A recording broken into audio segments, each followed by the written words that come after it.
Glória a Deus, glória a Deus.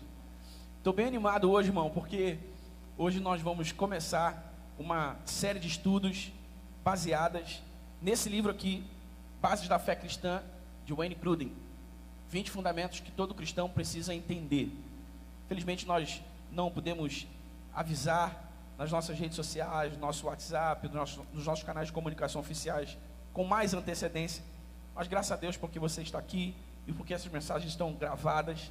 Então quem não pôde estar aqui hoje vai poder assistir essa mensagem posteriormente no nosso canal no YouTube. Então essa será uma sequência de estudos que nós não sabemos exatamente ainda quanto tempo vai levar, mas uma sequência de estudos que eu tenho certeza vai provocar uma verdadeira revolução na nossa família de fé, uma revolução moral, uma revolução emocional, uma revolução espiritual, por assim dizer, uma revolução em toda a nossa vida a partir da palavra de Deus, a partir da Sagrada Escritura, a partir da doutrina. E é muito importante, irmãos, que a gente entenda a natureza da doutrina para que ela cumpra o seu propósito na nossa vida, para que ela libere o seu poder na nossa vida.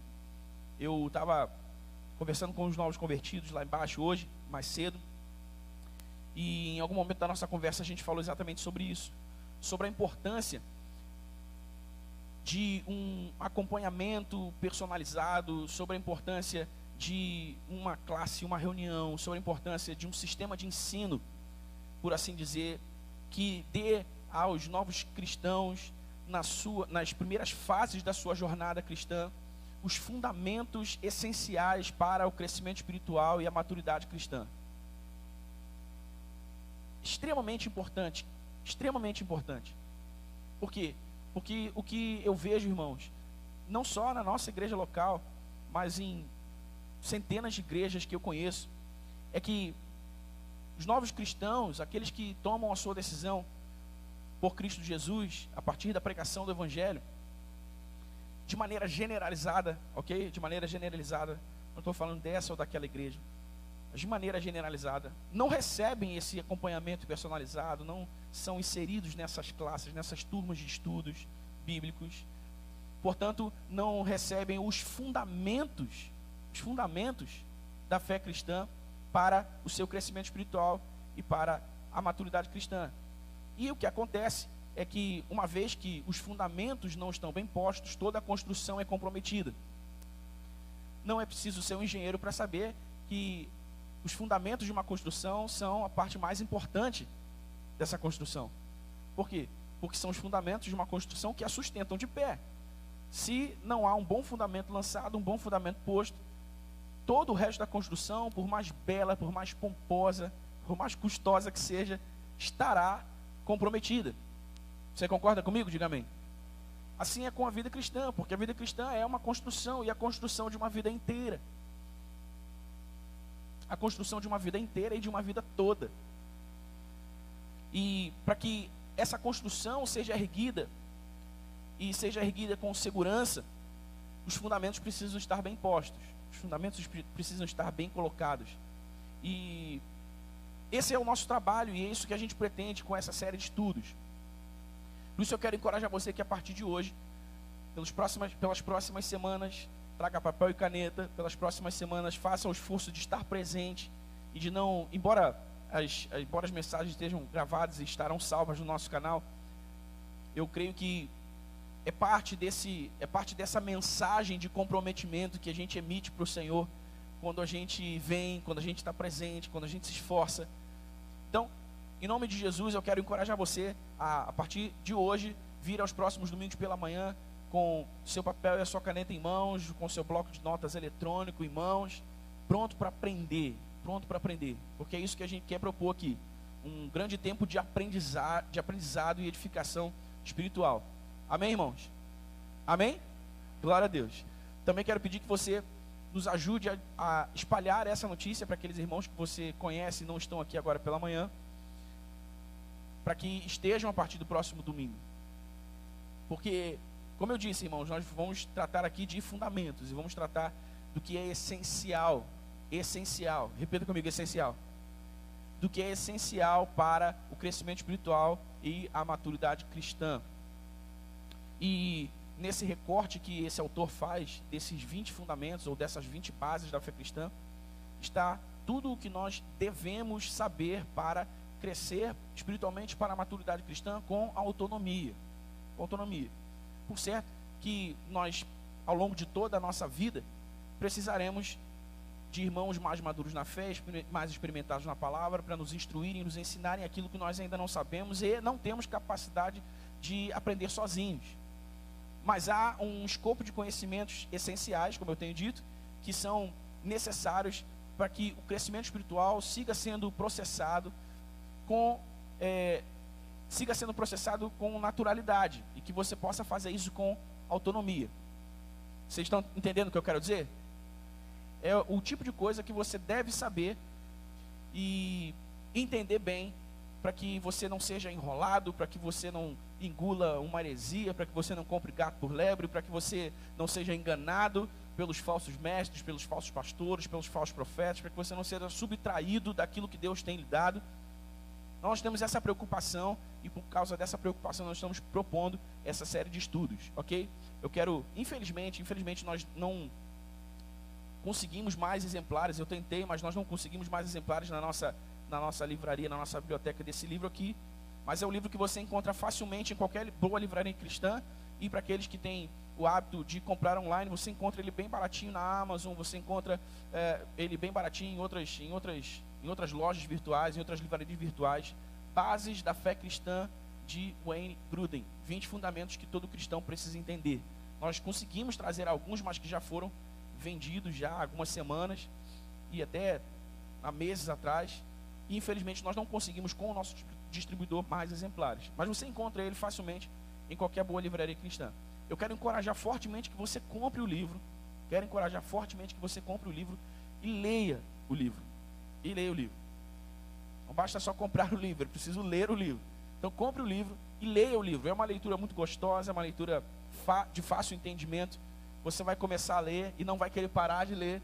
Então compre o livro, leia o livro para que você tenha uma compreensão ainda melhor do que nós vamos abordar aqui, do que nós vamos tratar aqui, ok?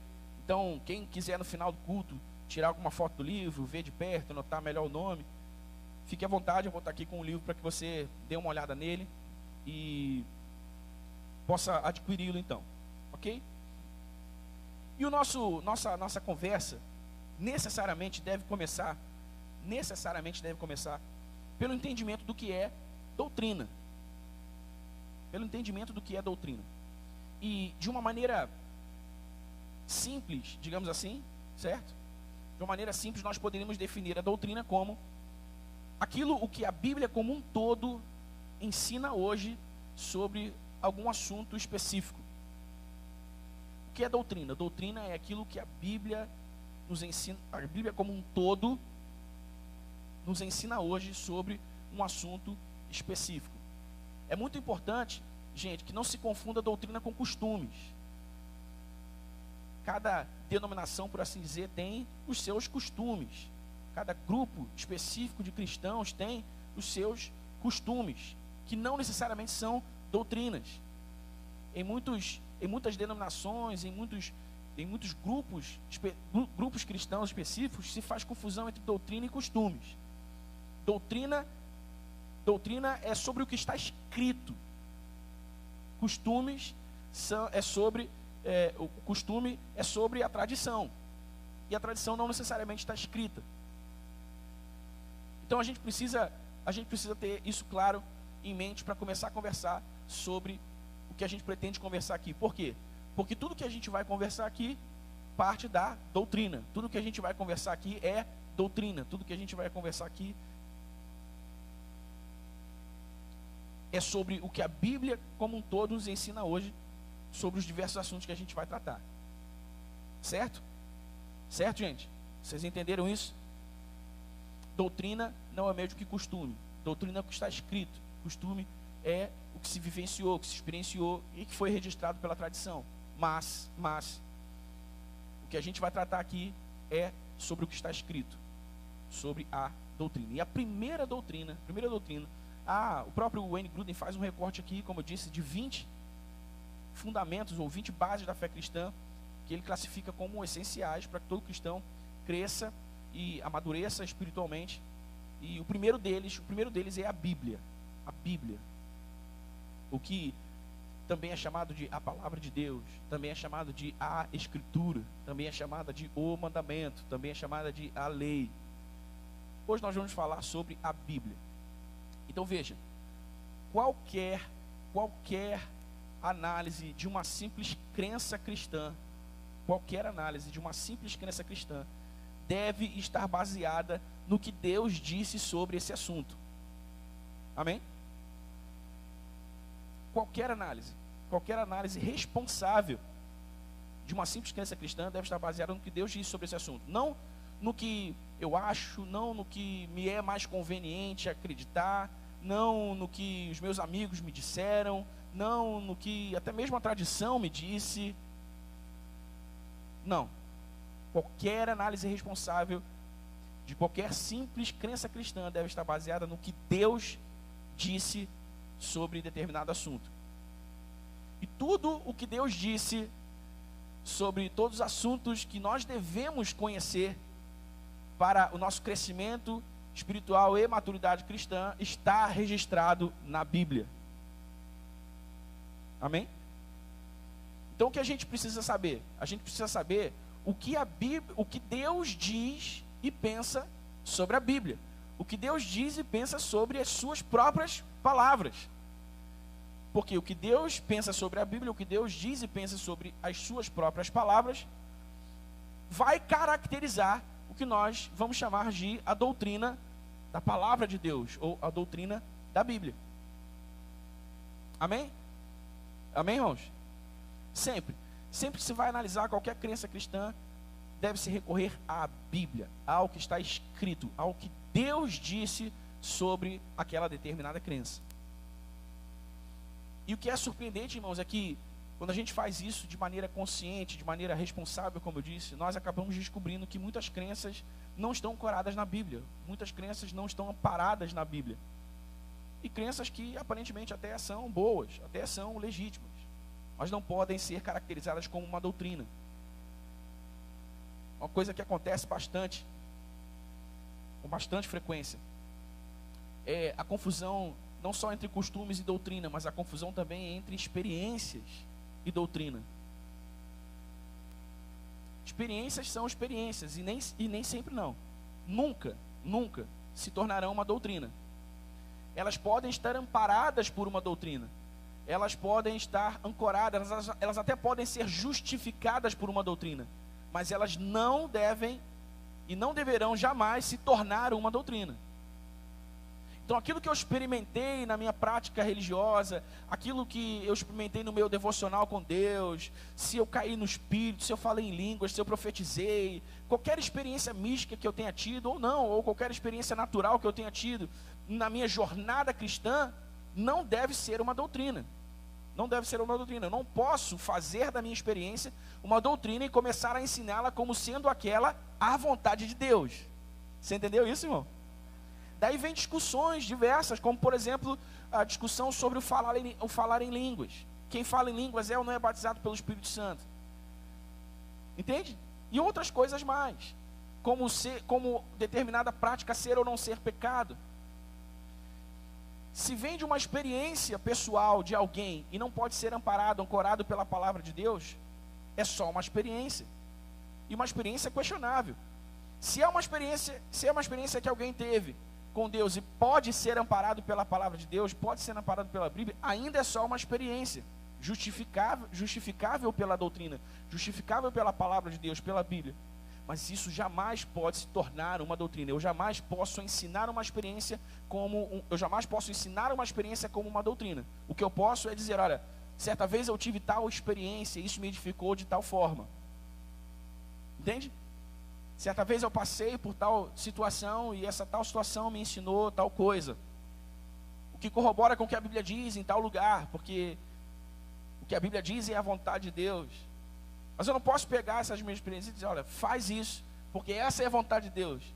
faz aquilo porque aquilo é a vontade de Deus, faz assim porque assim é como Deus quer que você faça. Não. Essas afirmações assertivas devem sempre ser extraídas do que está escrito. Amém?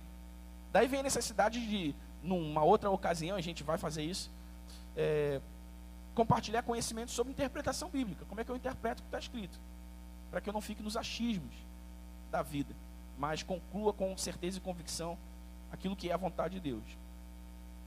Então, doutrina que está escrito. E antes mesmo de falar sobre a doutrina da Bíblia, eu quero que você entenda comigo aqui, uma vez que você já sabe o que é a doutrina, para que serve a doutrina? Para que serve a doutrina? Em primeiro lugar, a doutrina serve para nos ajudar a vencer as nossas ideias erradas. Como eu disse, a partir das experiências, a partir da tradição, a partir dos achismos e a partir das ideias muitas vezes equivocadas sobre o que é ou não é vontade de Deus, o que a Bíblia diz ou não diz. Há muitos erros teológicos, há muitos erros doutrinários, há muita heresia, por assim dizer. E quando o povo de Deus é guiado,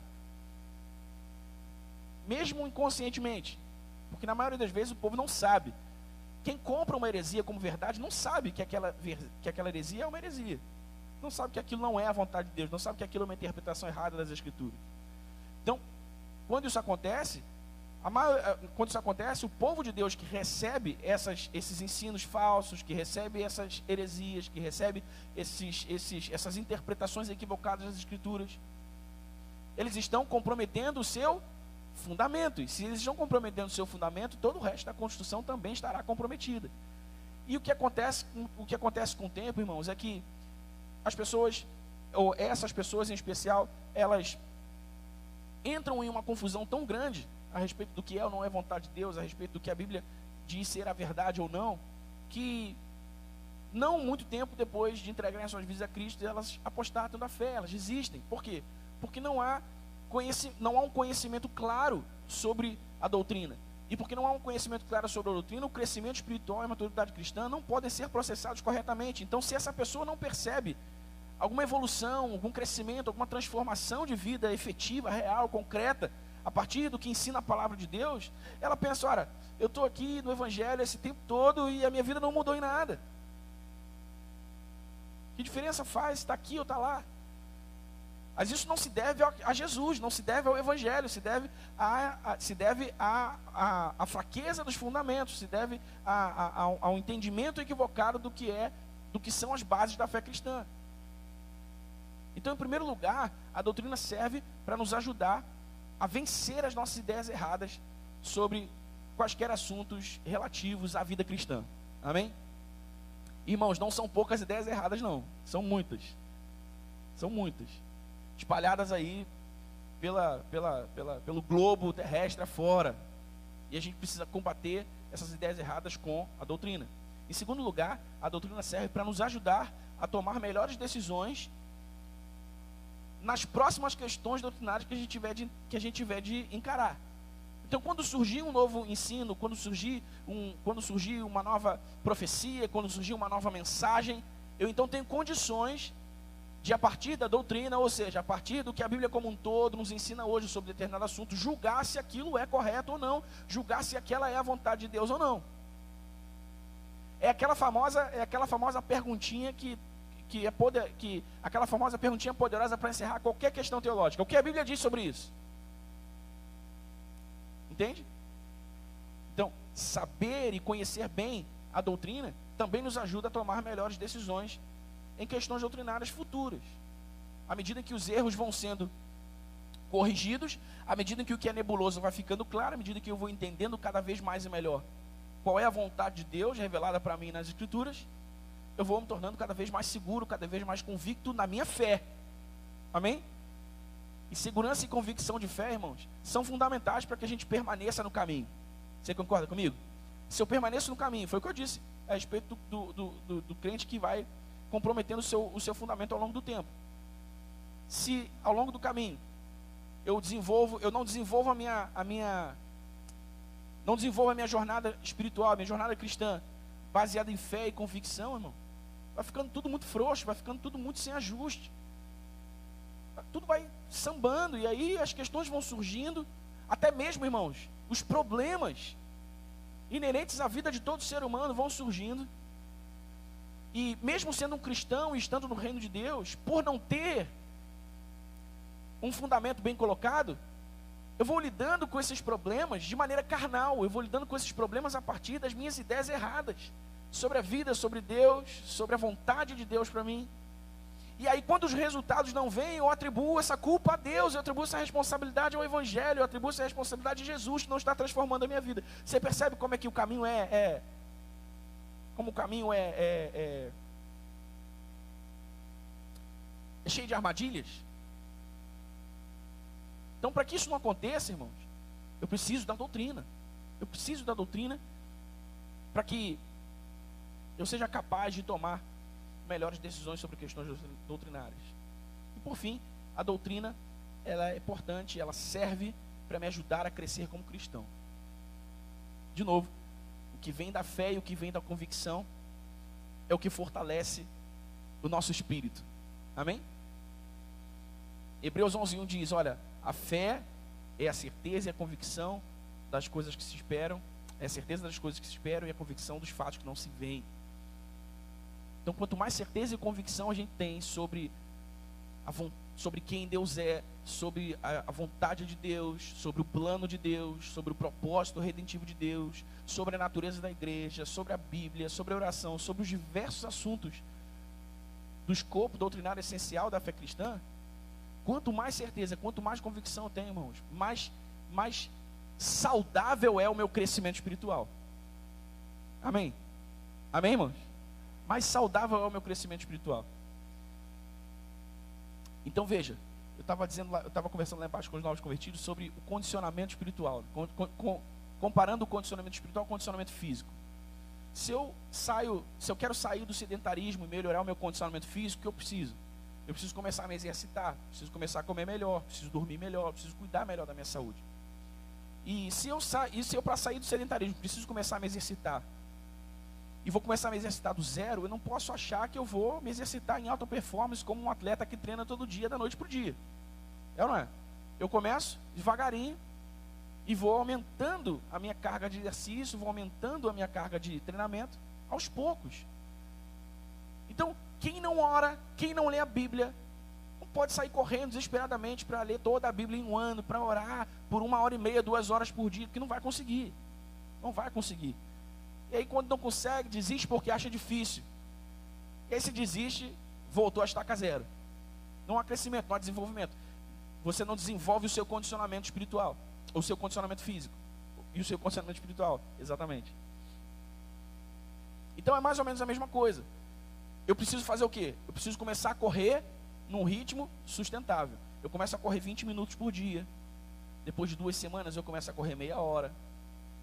Depois de um mês eu começo a correr 45 minutos. Depois de 1 mês e meio, 2, eu começo a correr 1 hora.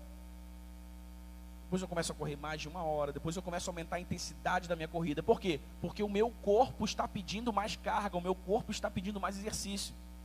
Porque se o meu corpo está suficientemente condicionado para correr numa intensidade muito alta durante 1 hora, se eu corro só 20 minutos, parece que eu não corri nada. Parece que eu não fiz exercício. Não é? Não sei se... Quem aqui já nadou? Já fez aula de natação? Quem é que nada? Tá, então, quando você está nadando, quando você está treinando natação, você faz aqueles treinos com pranchinha, você faz aqueles treinos com a borracha entre os pés, e você faz ali o exercício. O que acontecia, irmãos, era muito engraçado quando eu nadava, porque o que acontecia era que quando eu treinava, o professor mandava, o instrutor mandava a gente fazer um treino muito intenso com a prancha e com a borracha. E nos últimos 10 minutos de treino, ele tirava a prancha e tirava a borracha, e mandava a gente fazer o mesmo exercício. Quando a gente fazia o mesmo exercício, sem a prancha, sem a borracha, parecia que ele estava voando. Eu parecia o Michael Phelps. Por quê? Porque eu não tinha mais peso nas mãos, eu não tinha mais peso nos pés. E parecia que eu precisava nadar mais, que eu queria nadar mais, porque eu me sentia forte para nadar mais. E com relação ao crescimento espiritual, acontece do mesmo jeito. Eu sempre digo e enfatizo, irmãos, não precisa ser extenso, mas tem que ser diário. Amém? Amém? Você está entendendo isso, irmãos? Não precisa ser extenso, mas tem que ser diário. Não adianta você começar uma dieta para emagrecer e depois de uma semana abandonar a dieta. Depois de 3 semanas você quer retomar a dieta. Serviu de alguma coisa? Aquela restrição, aquela reeducação que você tentou começar a fazer? Não, você está começando do zero de novo. É a mesma coisa com o desenvolvimento espiritual. Não adianta eu ler a Bíblia regularmente por uma semana, todos os dias, e ficar 3 semanas sem ler a Bíblia dia nenhum. Quando eu retomar, é como se eu estivesse começando do zero de novo.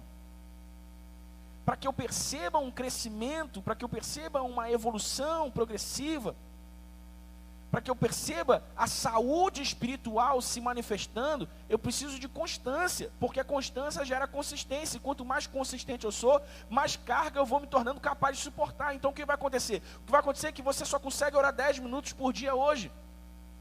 Aliás, quando a gente sai do zero, irmão, quando a gente não tem a prática de orar diariamente, 5 minutos parece uma eternidade. 5 minutos parecem 50, parecem 5 horas, porque a gente já disse tudo e já não tem mais nada para orar em 5 minutos. Mas conforme a gente vai fazendo isso todos os dias e entendendo a natureza mesma da oração e tudo que envolve essa conversa com Deus, 5 minutos daqui a pouco se tornam 10, que daqui a pouco se tornam 15, que daqui a pouco se tornam 20, 30, 45, 1 hora, 1h30. Por quê? Porque o meu espírito está pedindo mais carga. Está pedindo mais carga por quê? Porque há consistência no exercício. Amém? Então não tem que ser extenso, tem que ser diário. Então, para crescer espiritualmente, você precisa da doutrina e você precisa conhecê-la. E conhecer a doutrina é um processo, conhecer a doutrina é um caminho que se percorre de uma determinada maneira. Então, eu sei o que é doutrina, o que a Bíblia toda diz como um todo sobre determinado assunto. Não é um versículo isolado. Uma doutrina não é um versículo isolado. Uma doutrina não são 2, 3, 4 versículos isolados. Uma doutrina é o que a Bíblia toda diz como um todo sobre determinado assunto. Então eu sei o que é doutrina, eu sei para que ela serve. E agora eu preciso entender como estudar a doutrina, como conhecer e estudar a doutrina. Primeiro, eu preciso estudar a doutrina com oração. Por quê? Porque é o Espírito Santo quem revela a palavra de Deus ao coração do homem. Amém? Jesus disse que as suas palavras são espírito e vida. Então nós não entendemos, nós não estudamos para entender a doutrina só com a razão, só com o intelecto. Não, em primeiro lugar a gente faz isso com oração. Com oração. Amém? Nós jamais podemos ler a Bíblia mecanicamente como lemos um livro qualquer. Eu digo isso aqui, como lemos um romance, como lemos uma aventura, como lemos até mesmo um livro acadêmico. Não é assim que se lê a Bíblia.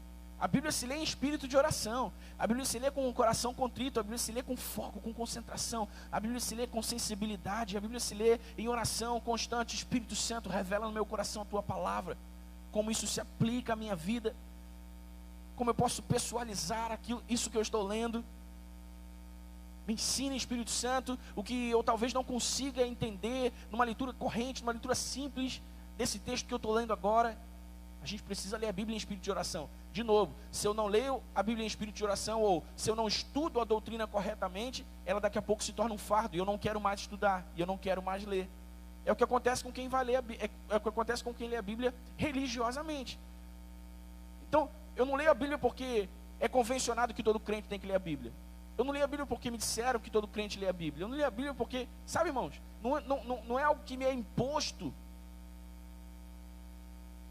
É o que é entendido, é o que é compreendido. Eu leio a Bíblia porque eu quero e porque eu entendo a necessidade da Bíblia para o meu crescimento espiritual. Amém? Amém, irmãos? Então, em espírito de oração, se deve estudar a doutrina. Em segundo lugar, com humildade. Com humildade, irmão. Por quê? Porque nós jamais vamos conhecer de Deus tudo que se há para conhecer. E nós jamais vamos conhecer a palavra, nós jamais vamos conhecer da Bíblia, da palavra de Deus, tudo que se pode conhecer. Porque a sabedoria de Deus é infindável, porque a graça de Deus é superabundante, porque Deus é ilimitado, não cabe na nossa racionalidade humana. Não cabe nos nossos limites lógicos. Então a gente tem que ter humildade. E abordar a doutrina, estudar a doutrina com humildade. Senhor, eu não sei tudo que eu acho que sei. Eu jamais saberei tudo sobre o Senhor. Ensina-me, Senhor. Meu coração está humilde, aberto diante do Senhor, para aprender, para aprender. Você entende, irmão? Quantas vezes, irmãos, quantas vezes, sabe, isso era uma coisa que eu admirava muito, especialmente na minha mãe. Meu pai também era assim, mas eu admirava muito na minha mãe isso. Admiro isso. Ela é uma pastora, ela é psicóloga, ela é uma mulher inteligente, preparada, estudada. Mas todas as vezes que ela ouve alguém pregar, ela abre um caderno, ela abre um bloco de notas, ela escreve, ela anota um montão de coisas, e depois, nas nossas conversas, ela me mostra, olha aqui, isso aqui que fulano pregou. Não importa, irmão, não importa, pode ser um irmão que chegou ontem, pode ser um irmão que chegou há 15 dias. Se ele está aqui compartilhando a palavra, irmão, está por permissão de Deus, e se Deus permitiu que ele estivesse aqui compartilhando a palavra, é porque Deus entendeu que há algo no seu coração que deve ser compartilhado. E se você está lá, no público que está ouvindo aquele irmão, você não está lá por acaso, você está lá porque Deus queria que você estivesse lá para ouvir aquilo que ele vai compartilhar. Então você não pode se achar, do alto da sua arrogância intelectual, suficientemente instruído na doutrina, para ouvir um irmão menos experiente, para ouvir um irmão que sabe um pouco menos, talvez, ou para um irmão que esteja dizendo algo até, digamos assim, relativamente óbvio, ou algo que você já tem ouvido muitas vezes. Por quê? Exatamente porque a graça de Deus é superabundante e a sua sabedoria é multiforme, sempre haverá a possibilidade de aprender algo novo, de uma mesma passagem bíblica que eu talvez tenha lido centenas de vezes. Irmãos, já não aconteceu com você? Comigo já aconteceu muitas vezes. Caramba, eu já li essa passagem centenas de vezes, milhares de vezes, mas eu nunca ouvi isso que esse cara está dizendo. Já não aconteceu? Eu nunca vi isso dessa maneira. Por isso é que a gente precisa estudar a doutrina com humildade, irmão. Com humildade. Amém? Nós não podemos incorrer no erro do orgulho, nós não podemos incorrer no erro da soberba, nós não podemos incorrer no erro de achar que somos mais que os nossos irmãos. Não somos. O apóstolo Paulo disse que todos se considerem superiores uns sobre os outros. Considere o seu irmão superior a si mesmo. Prefira em honra o seu irmão do que a você mesmo. Amém? Amém, irmão? Então, a menos que essa pessoa esteja dizendo uma tremenda bobagem, a menos que essa pessoa esteja dizendo uma heresia, a menos que essa pessoa esteja contradizendo literalmente a palavra de Deus, ouça com humildade. Estude a doutrina com humildade. Amém? Em terceiro lugar, você deve estudar a doutrina com razão. Você deve estudar a doutrina com oração, com humildade e também com razão. Por quê? Porque a teologia hoje, irmãos, ela, embora tenha esse caráter peculiar, que é um campo de conhecimento que não é só lógico, que não é só racional, ele também é espiritual, aliás, ele é primeiro espiritual. Ele também hoje é um campo científico, por assim dizer. Há estudo sistemático, há livros, há materiais, há uma tradição de estudo, há uma tradição de ensino milenar, que compõe o que hoje a gente entende como teologia, ou a teologia elementar, para todas as diferentes vertentes da igreja evangélica, que precisa ser compreendida corretamente. Por exemplo, nem sempre a primeira leitura que eu faço de um texto bíblico, vai me dar a melhor ou a mais completa interpretação do que aquele texto quer dizer. Nem sempre. Certo? Então, se nem sempre isso acontece, como eu posso chegar à melhor e mais completa interpretação de um texto bíblico? Através do uso de ferramentas de interpretação bíblica. Certo? Então, há regras de interpretação bíblica que dão condições aos leitores de entender o melhor significado daquele texto, entender o significado correto daquele texto, melhor ainda, o significado correto. Por quê? Porque quando você lê um texto bíblico, você tem que pensar no contexto, você tem que pensar no que aquele texto significou para os primeiros leitores, você tem que pensar no aspecto sociocultural do povo que recebeu aquele texto. Você entende? A palavra de Deus é eterna, e o mesmo texto que foi lido pela igreja de Corinto, é lido pela igreja de hoje para a mesma aplicação. Mas há nuances, há características, há caminhos que nos permitem entender com melhor precisão e exatidão o que um texto bíblico quer dizer e como ele deve se aplicar para nós hoje, ser aplicado para nós hoje. Então a gente deve estudar a doutrina com razão. Durante muito tempo, irmãos, especialmente nos círculos mais pentecostais de raiz, e nos outros círculos reformados também, mas houve um tempo em que a espiritualidade ela supervalorizada em detrimento do conhecimento. Então o mais importante era a experiência e não o que estava escrito. Isso em muitos lugares é assim até hoje. Então se alguém diz, assim diz o Senhor, você já acha que ele está profetizando, logo você já toma aquilo por palavra de Deus. Então se ele disser um tremendo absurdo, você vai tomar aquilo como palavra de Deus. Mas há muitas coisas sendo ditas em nome de Deus que não são tremendos absurdos, mas não são a palavra de Deus. Então, porque fulano falou em nome de Deus, então aquela é uma experiência legítima. Ele é um homem de Deus. Calma. Entende? Porque fulano falou em línguas, ele é mais espiritual. Porque fulano profetizou, ele é mais espiritual. Porque fulano ora uma hora e meia por dia, ele é mais espiritual. Então a gente não pode supervalorizar a experiência em detrimento do conhecimento. A gente tem que equilibrar as duas coisas. A experiência é importante, principalmente se ela está ancorada, se ela pode ser justificada pela doutrina. Mas a doutrina ainda é mais importante. A doutrina ainda é mais importante, porque ainda que não hajam manifestações sobrenaturais, sensacionais, na prática da minha fé, se eu creio corretamente e se eu ando em obediência à palavra de Deus, isso é suficiente. Amém? Amém, gente? Então a gente também deve estudar a doutrina com razão. Não é só a experiência, não é só, é com razão. Depois a gente deve estudar a doutrina com alegria. Com alegria, irmãos. Sabe, não deve ser um peso, não deve ser um sofrimento, não deve ser um fardo. Com alegria. Por quê? Porque aquilo vai promover crescimento. Aquilo vai promover desenvolvimento, aquilo vai promover maturidade. E olha, o apóstolo Paulo diz que enquanto o filho é imaturo, enquanto o filho é menino, em nada ele se difere de um escravo. Porque ele ainda não tem condições de possuir e usufruir a sua herança. Então o tempo determinado por Deus, diz o apóstolo Paulo, para que a gente possua e usufrua a nossa herança, é o tempo da nossa maturidade. Você vai acessando e desfrutando níveis mais profundos níveis mais profundos na fé evangélica, à medida em que você vai crescendo e amadurecendo. Daí vem novas experiências, daí vem um novo entendimento, daí vem uma consolidação mais profunda da sua fé. E assim, de maneira progressiva, quanto mais a gente cresce, mais maduro a gente fica, mais capaz a gente se torna de possuir e usufruir a nossa herança em Cristo. Mas se eu sou imaturo, se eu sou um menino, eu vou viver para sempre, ou sei lá por quanto tempo Deus permitir, nessa condição de extrema necessidade espiritual. Entende?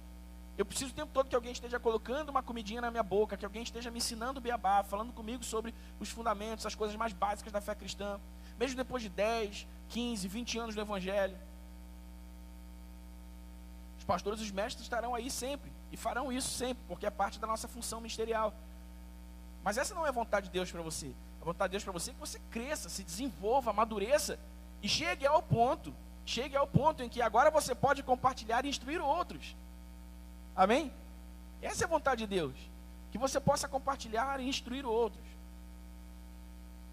E por fim, a gente deve estudar a doutrina compilando e entendendo todo o texto bíblico a respeito de um determinado assunto.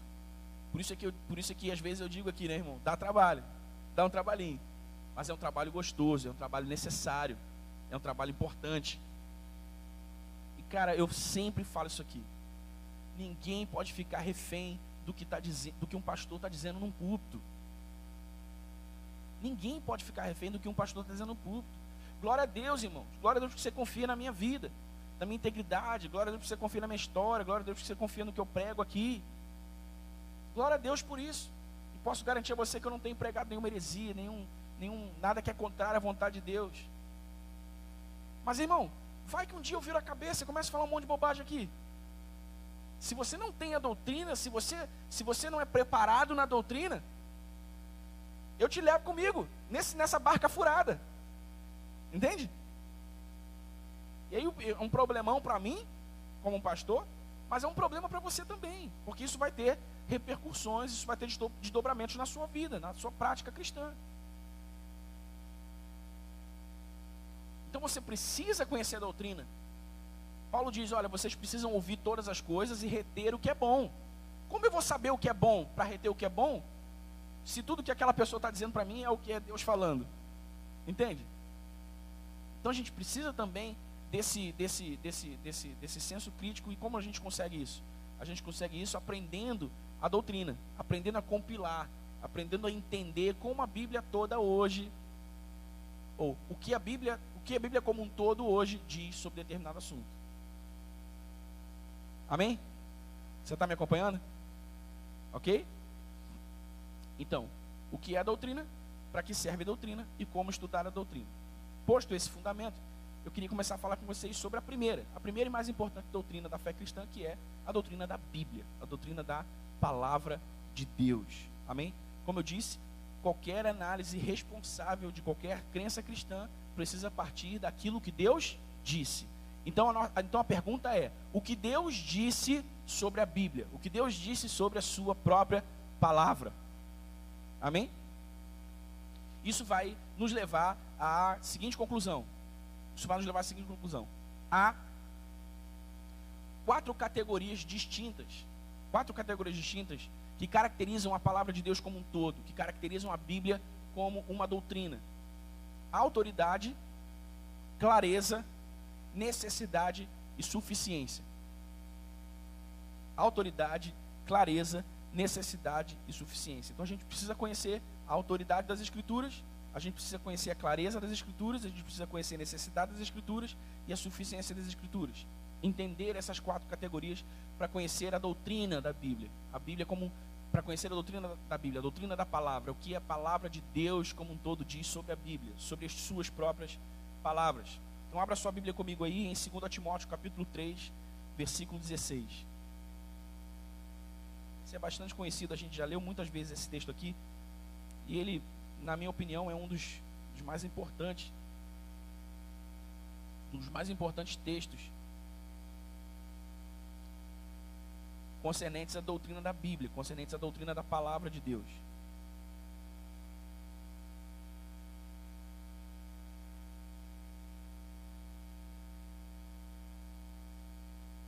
Segundo Timóteo capítulo 3, versículo 16. Se você chegou lá, diga amém.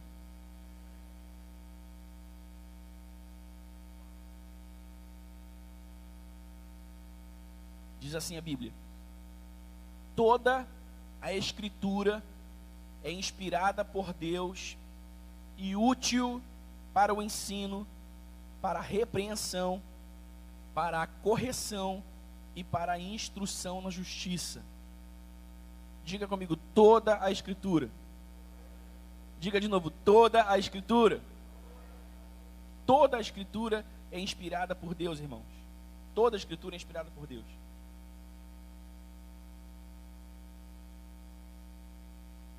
Há muitas pessoas que supervalorizam o Novo Testamento por ser a nova aliança, a aliança da igreja neotestamentária, a nossa aliança, em detrimento ao Velho Testamento.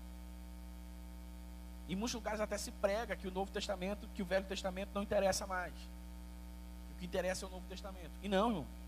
Não, só esse versículo já derruba essa tese. O que a Bíblia está dizendo aqui? Olha, toda a Escritura é inspirada por Deus. E é interessante a gente perceber a diferença entre as expressões inspirada por e inspirada em. Se a Bíblia fosse inspirada em Deus, os pressupostos básicos da Bíblia seriam a interpretação pessoal dos seus escritores sobre a pessoa de Deus. Certo? Mas, como a Bíblia é inspirada por Deus, isso significa que Deus é o autor da inspiração dada.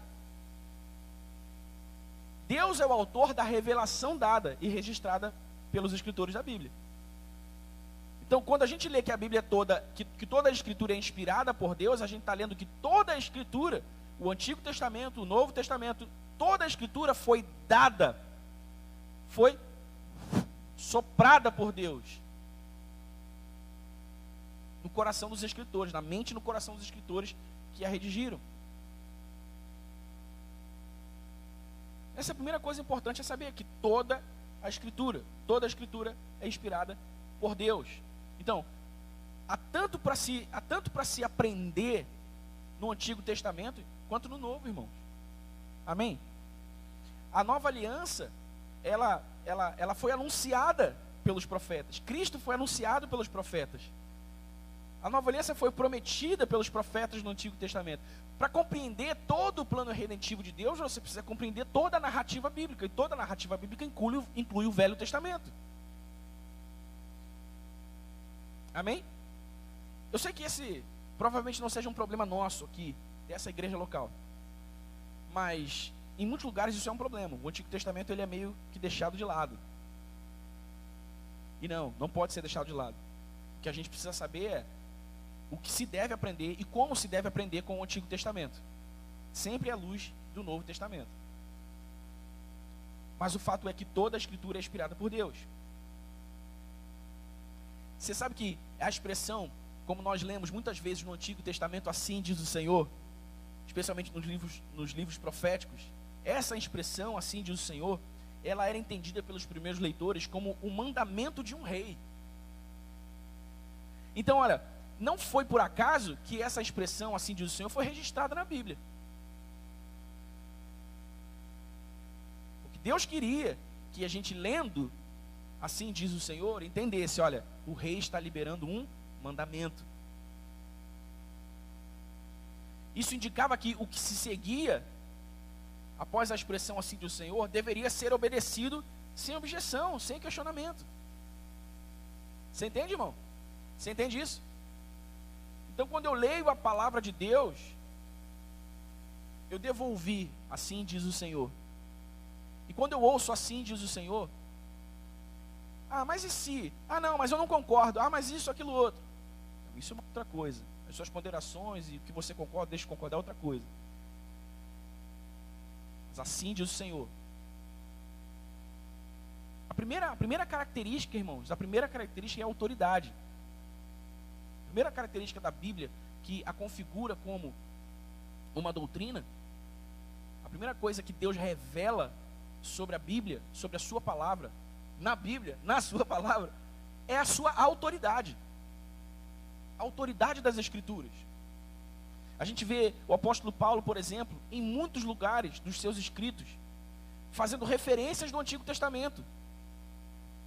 O apóstolo Paulo usando o Antigo Testamento para ensinar a igreja do Novo Testamento. E em todas essas expressões, em todas essas inserções que Paulo faz do Antigo Testamento para ensinar alguma coisa nas suas epístolas, na igreja do Novo Testamento, ele sempre se refere à Escritura, porque assim diz a Escritura, ou para que se cumprisse aquilo que estava escrito. Ou seja, ele está considerando o que foi escrito, a Escritura, o Antigo Testamento, como palavra de Deus, portanto, deve ser ensinado, deve ser passado adiante, deve ser dado à igreja de todos os tempos.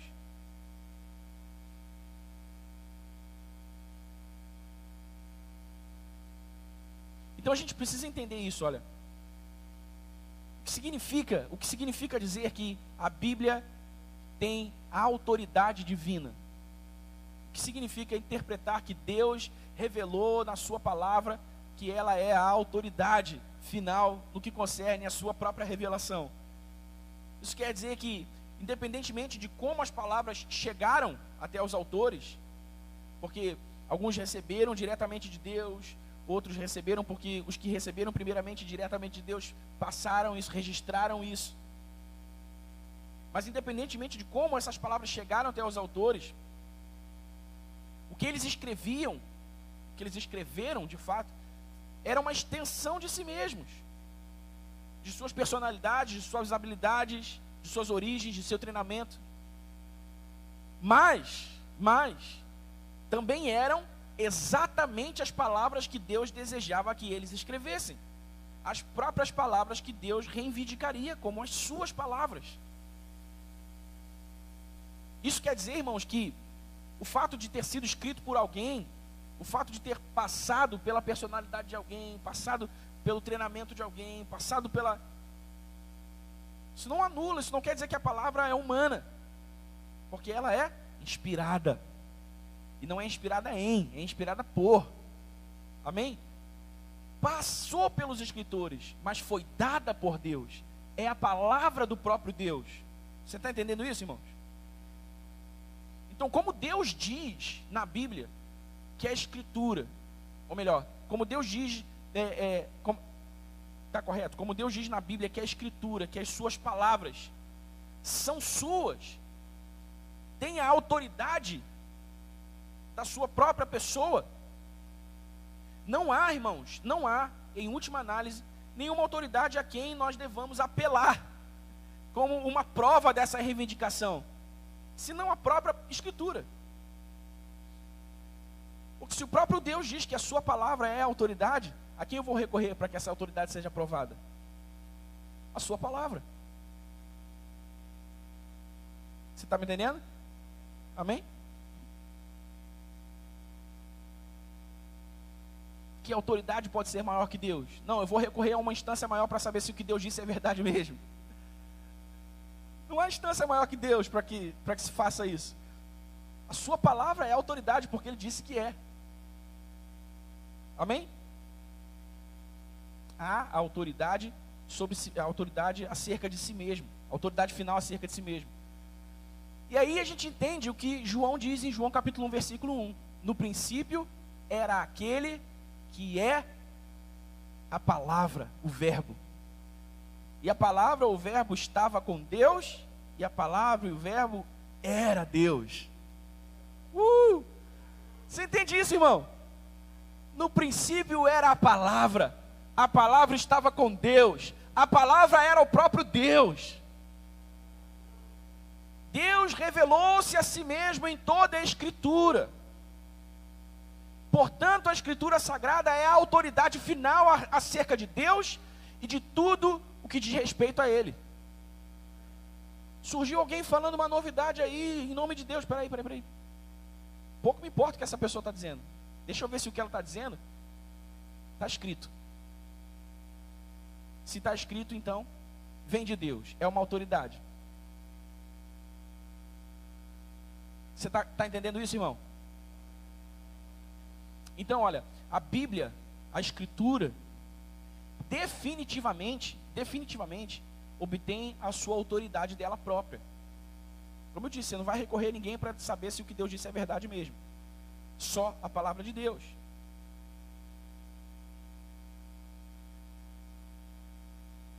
Então, o que está escrito, aí sim, é parte desse processo, né? O que está escrito se torna minha convicção pela ação poderosa do Espírito Santo. Amém? Através dela.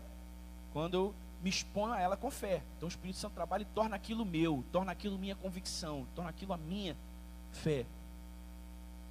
Mas a palavra em si mesma é a autoridade final sobre Deus.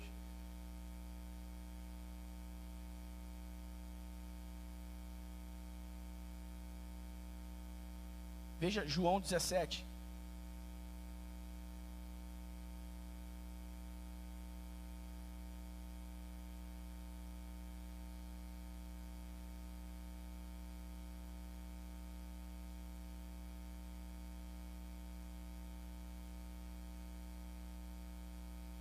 João 17, 17. Na sua oração sacerdotal, quando Jesus orava pelos seus discípulos, ele disse: santifica-os na verdade, a tua palavra é a verdade. Olha só, Jesus está orando a quem, irmãos? Jesus está orando a Deus Pai. Ele está dizendo a Deus Pai: santifica os teus filhos na verdade. A tua palavra é a verdade. O próprio Jesus encerra a questão dizendo: olha, a palavra de Deus Pai, a Escritura, a Bíblia é a verdade.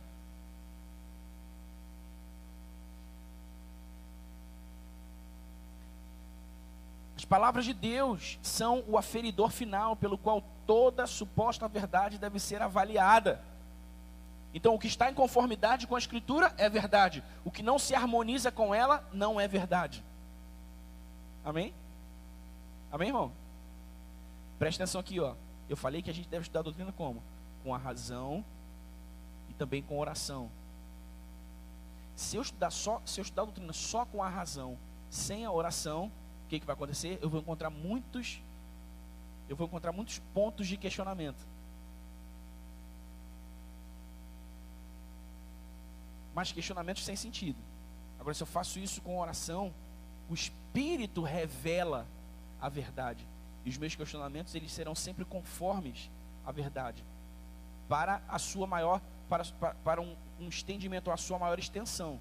Como eu posso conhecer mais sobre isso? O Espírito vai revelando.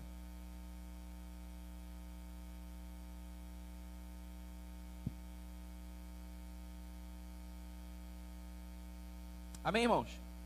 Então, olha, uma vez, você está entendendo isso mesmo, irmão, de verdade? Amém? Então, olha só, uma vez que a Bíblia afirma que ela é as próprias palavras de Deus, a Bíblia diz, o que a Bíblia toda nos ensina hoje a respeito de determinado assunto. Em toda a Bíblia, nós encontramos a revelação de que ela é a palavra de Deus, ela é a verdade, ela é a revelação máxima de Deus aos homens. Em toda a Bíblia nós lemos isso, em muitos versículos, em muitas passagens bíblicas. Então, se uma vez que a Bíblia afirma que ela é as palavras de Deus, nós devemos buscar primeiro entender essas palavras, pois quando nós entendemos a palavra de Deus, estamos procurando entender o próprio Deus. Amém? Em segundo lugar, a gente precisa confiar nessas palavras, confiar nas palavras da Escritura, porque fazendo assim nós estaremos buscando confiar no próprio Deus.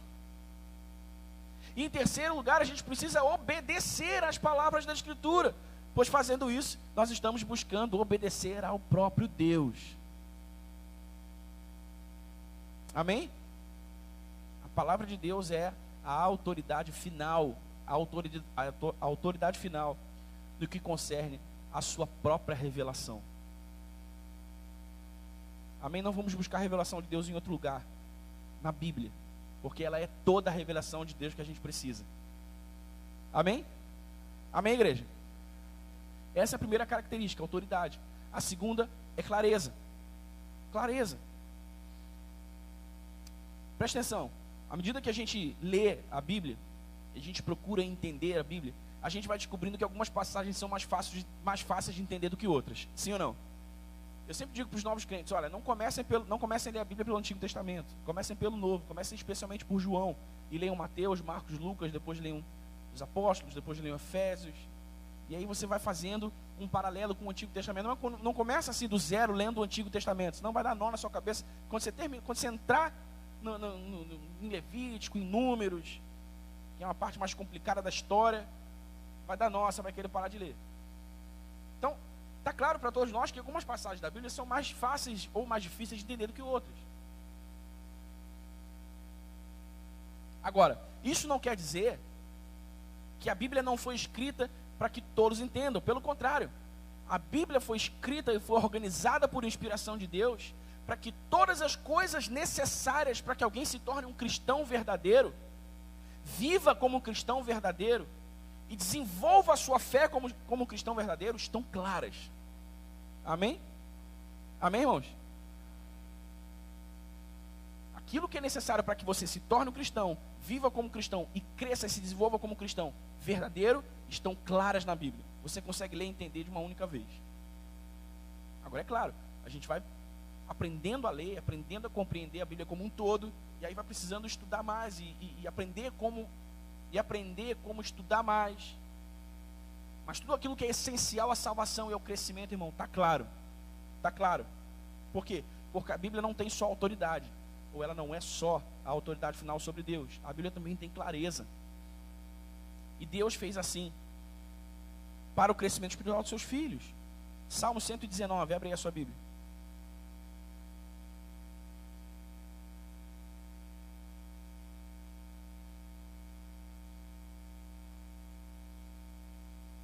Salmo 119, versículo 130.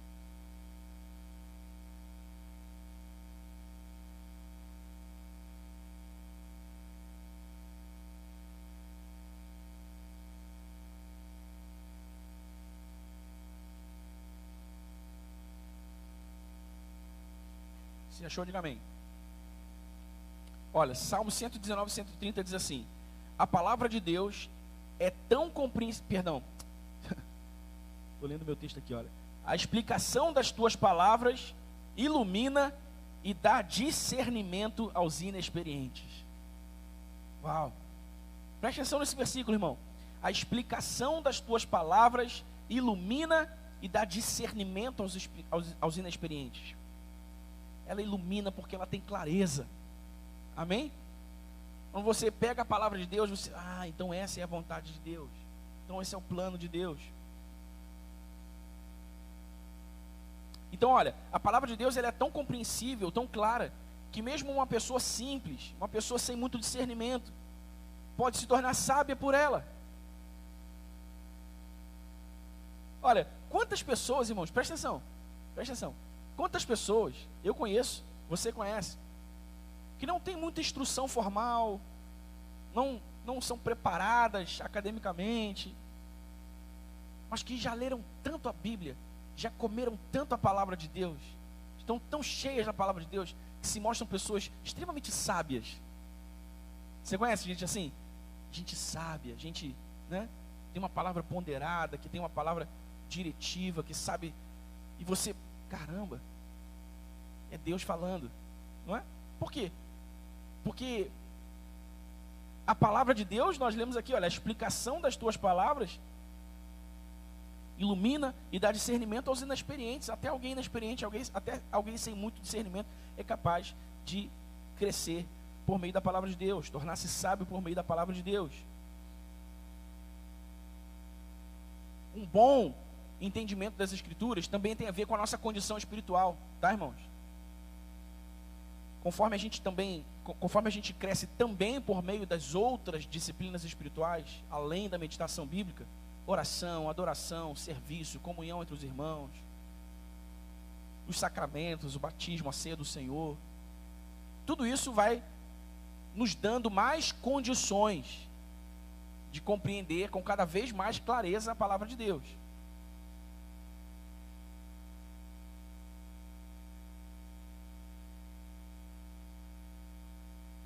Então, quando muitas pessoas discordam da interpretação apropriada de uma passagem da Bíblia, o problema não está na Bíblia em si, pois Deus dirigiu a preparação da Bíblia, a compilação da Escritura, para que ela pudesse ser compreendida. Amém? Que sentido faria Deus nos dar a sua palavra se nós não pudéssemos entendê-la? Deus nos deu a sua palavra de modo que nós pudéssemos entendê-la. Deus organizou assim. Deus fez que acontecesse assim. Mas o problema está em nós muitas vezes. O resultado das nossas falhas, nós não conseguimos entender corretamente o que a Bíblia está especificamente ensinando. Mas mesmo assim nós devemos entendê-la com oração, pedindo ao Senhor para que nos revele a verdade das suas palavras. Amém, irmão? Então, o que a gente precisa entender sobre a clareza das Escrituras, a clareza da Bíblia? É que não é porque um texto é mais difícil ou outro de ler que a Bíblia é difícil. Não, tudo o que você precisa saber para se tornar um cristão, para crescer como cristão, para aprender a vontade de Deus, está claro, você vai entender lá. Os vários desdobramentos possíveis, sabe, uma profundidade maior num determinado tema, ou no outro tema, se obtém com um pouco mais de dedicação, um pouco mais de estudo.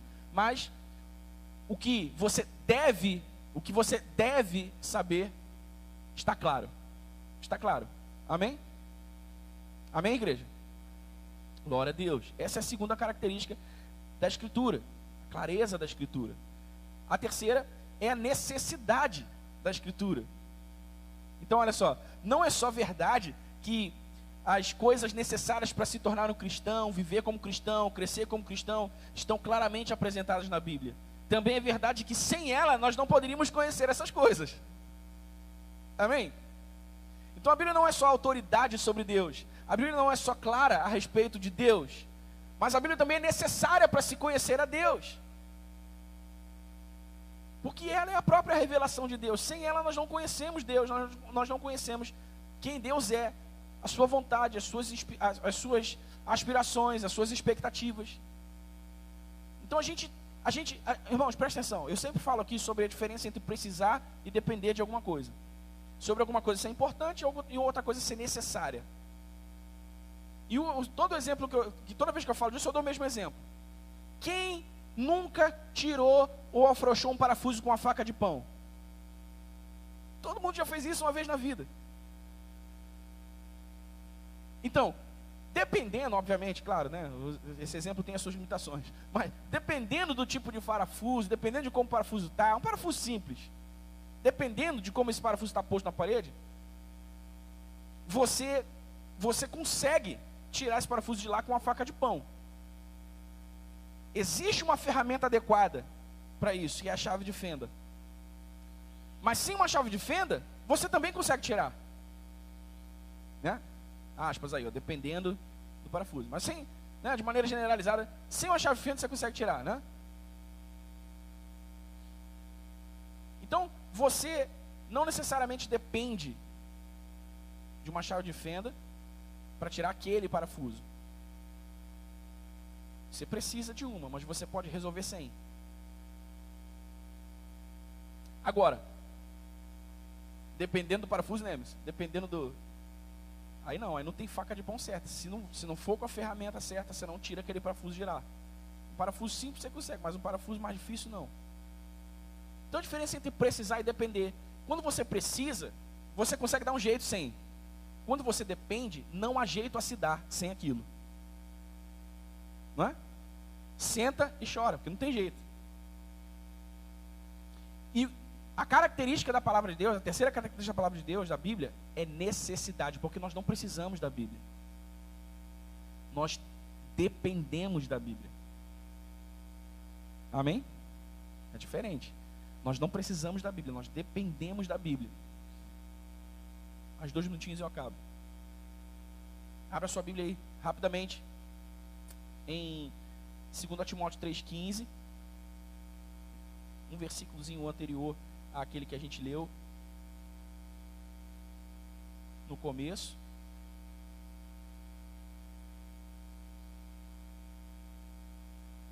Eu vou lendo aí, olha. 2 Timóteo 3,15. Na verdade, 14,15. Quanto a você, Paulo está dizendo para Timóteo, olha, porém, permaneça nas coisas que você aprendeu e das quais tem convicção, pois você sabe de quem o aprendeu. 15. Porque desde criança você conhece as sagradas letras. Paulo está falando da Bíblia, da Escritura. Você conhece as sagradas letras, que são capazes de torná-lo sábio para a salvação mediante a fé. Então, para começo de conversa, a gente só se torna sábio para a salvação mediante a fé a partir das sagradas letras, a partir da Sagrada Escritura, a partir da Bíblia. Amém? Todo mundo aqui se converteu pela exposição à Escritura. Você não pode ter se convertido de outro jeito. Por quê? Exatamente porque Paulo diz, você não precisa abrir, só anota aí, Paulo diz em Romanos 10:17, que a fé vem pelo ouvir e ouvir mediante a palavra de Cristo. Então olha, é a palavra que me torna sábio para a salvação pela fé, é por meio da pregação da palavra que a fé opera o seu poder e eu me torno salvo. E em Mateus 4,4, Jesus diz que nem só de pão viverá o homem, mas de toda a palavra que procede da boca de Deus. Ou seja, eu entro na fé, eu consolido a fé e eu desenvolvo a fé sempre pela palavra. Sempre pela palavra. Amém? Por isso, irmãos, por isso que é extremamente perigoso que um crente não leia a sua Bíblia. Extremamente perigoso. Porque a vida do cristão não apenas começa com a Bíblia, ela também floresce por meio da Bíblia. Além disso, a Bíblia nos revela a vontade de Deus. A vontade de Deus para cada um de nós. No primeiro texto que a gente leu, em 2 Timóteo 3,16, está aqui, está aberto ainda, olha. No 17, Paulo diz para Timóteo, para que o homem de Deus seja apto e plenamente preparado para toda boa obra. É a palavra de Deus quem nos introduz na fé, é a palavra de Deus quem consolida a fé, é a palavra de Deus que desenvolve a fé, é a palavra de Deus que nos revela a vontade de Deus e nos prepara para a sua vontade, para a sua boa obra. Então perceba só a necessidade da Escritura. Ela é a autoridade sobre Deus, ela é clara a respeito da revelação que Deus fez de si mesmo, e ela também é necessária, porque não se pode acessar essa revelação sem a Bíblia, sem a palavra. Amém? Glória a Deus. E por fim, a suficiência das Escrituras, a suficiência da Bíblia, a suficiência da palavra. Olha, a gente está desenrolando aqui, irmãos, que a Bíblia ela tem todas as palavras de Deus que alguém precisa para se tornar cristão, para viver como cristão, para crescer como cristão. Está tudo lá.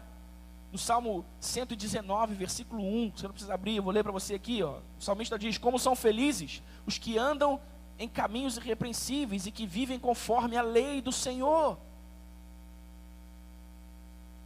Na palavra de Deus nós temos as instruções que nos equipam para andarmos em toda boa obra, na vontade de Deus. Você consegue entender que ela é necessária, irmão? Amém? Amém? Você consegue entender que a sua vida é um parafuso que não vai ser desaparafusado com a faca de pão, só com a chave de fenda de verdade? A Bíblia é necessária. Necessária. Por isso que eu falo, cara, não entra num parafuso, sabe? Tipo, que ler a Bíblia pra caramba. Você tem que ler a Bíblia todo dia. Pra caramba é o condicionamento. É o condicionamento que vem com a constância, que gera consistência. E daqui a pouco o seu espírito está pedindo mais da palavra, e você vai ler mais da palavra. O que você precisa é ler a palavra todo santo dia. Amém? Porque ela é necessária. Necessária.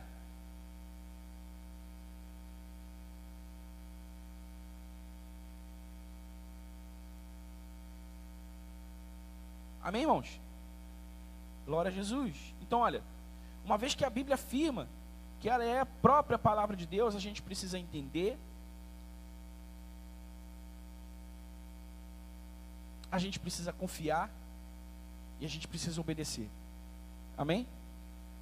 Diga comigo: entender, confiar e obedecer. De novo, entender, confiar e obedecer. As 4 características da palavra de Deus, a doutrina da palavra de Deus, dá à Bíblia 4 características essenciais. Primeiro, autoridade. Diga comigo: autoridade. Segundo, clareza. Terceiro, necessidade. E suficiência. Amém? Entendeu isso, irmão? Muito bem. Então, a partir de hoje, você precisa refazer o seu compromisso consigo mesmo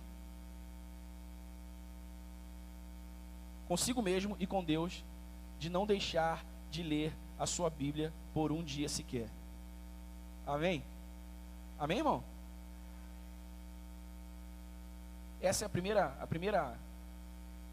primeira aula dessa nossa série, é saber o que é doutrina, para que ela serve e como se estuda a doutrina, e conhecer em linhas gerais a primeira e mais importante doutrina desse escopo de 7 doutrinas que a gente vai conhecer: a doutrina da Bíblia, a doutrina da palavra de Deus. E a respeito da doutrina da Bíblia, a respeito da palavra de Deus, nós aprendemos que ela é a autoridade máxima sobre a revelação a revelação que Deus fez de si mesmo aos homens. Ela é clara porque tudo o que a gente precisa saber para se tornar cristão, crescer como cristão, viver como cristão, está claro para que a gente entenda. Ela é necessária porque a gente não consegue entender isso em outro lugar, a partir de outro livro, é só através dela.